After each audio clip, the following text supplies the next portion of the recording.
Greetings, everyone. My name is Jermaine Pearson, and I had the privilege of reviewing How the Mighty Fall by Jim Collins. He is the best-selling author of Good to Great. I didn't get a chance to read his original book, but I do plan to read it after reading this book. It's a very short read. It's not long at all.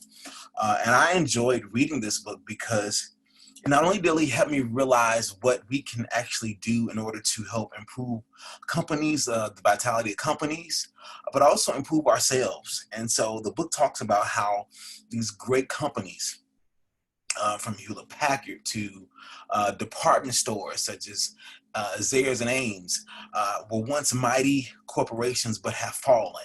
And some of those who have fallen did a good job at bouncing back, but some of them actually filed for bankruptcy. So the book talks about the different steps that it takes to get to the ultimate demise and how it actually corporations can actually fall. One of the things about this book that I found it to be very unique and interesting is that he wrote it during the financial crisis of 2009 and 2010.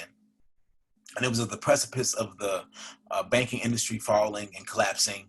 And it's funny because I'm reading this book during this time where we're in the various times of uncertainty, where individuals are not really sure what's going to happen in our markets, our stock markets, our corporations are actually closing and falling. It seems like every day I read something in the newspaper where organizations or a company is downsizing or closing. Companies who have been around for years, such as Brook Brothers. And so I don't think it's a coincidence that I'm happening to be reading this, and he was writing us at the same time as we're experiencing possibly a recession. And so he talks about how individuals, and excuse me, he talks about how corporations will certainly get to a point where they could be doing well, but oftentimes we're experiencing some trouble. And so he talks about the various stages of this process. And there are 5 stages and how companies go from strong, being viable, to actually falling. And so the first stage is hubris born of success. Stage 1, hubris born of success. Pretty much someone becomes so lofty, leaders become so lofty, and they become too big for their britches, as my grandmother would say, and how they think that they just know everything because they had some previous successes. So he talks about different companies within this book whose leaders just got too big, and they thought that they could do no wrong. And so they become very haughty and lofty, and they feel as if they are invincible. And so this is one of the first stages when companies are on the verge of falling and failing. Number 2, he talks. Stage 2 talks about the undisciplined pursuit of more, being greedy. It's good to be goal oriented. It's good to have be goal driven, but you want to make sure that you're careful when you're running an organization that you don't become too focused on the next best thing. And you need to focus on the now. Oftentimes, individuals or companies will go try to pursue another organization or take over an organization. And what happens is it neglects the current organization, a situation at hand. And what happens is it leads to this great big issue, and they don't have the capacity to manage and sustain this big thing that they have just taken over or acquired.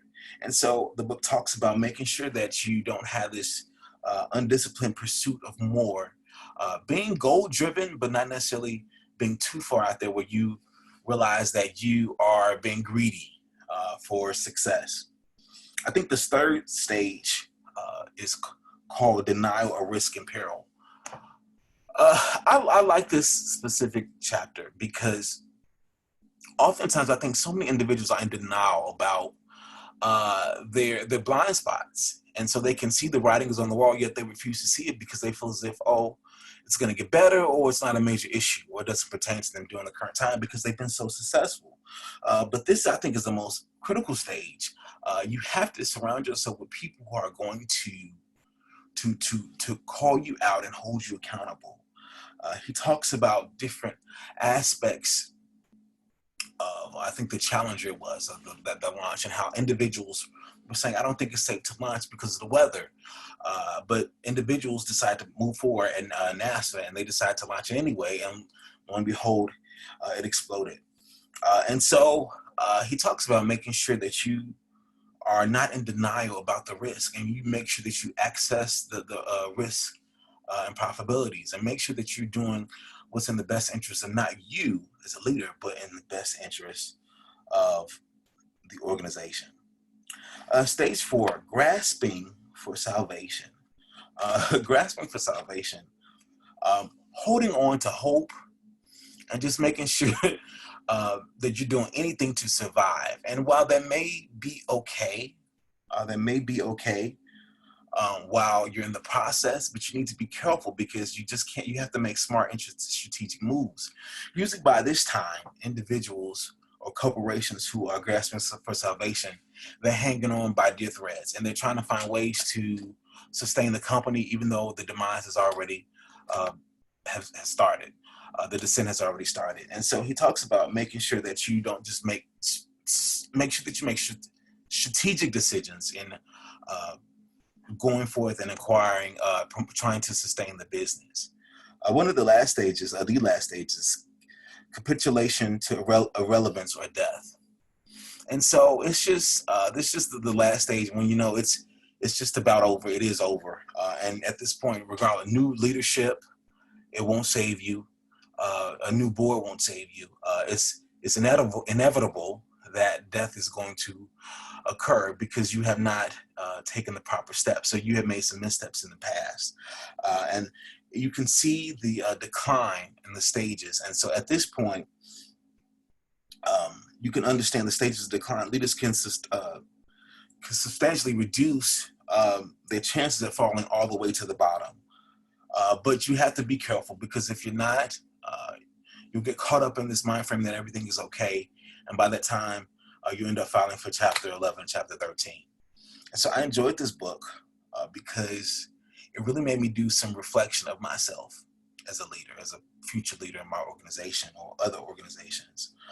Oftentimes we think that we have it all together. We have these degrees, we have the experience, but it's important to check yourself before you get to a point where you lead the organization down a very turbulent road. And so he talks about how challenges will in fact come. You know, we're all prone to challenges, some things that happen to us, the environment, right? Everything happens to us, but that doesn't mean that we have to go out and do anything. We have to be very strategic and make sure that we stick to our original vision of the organization.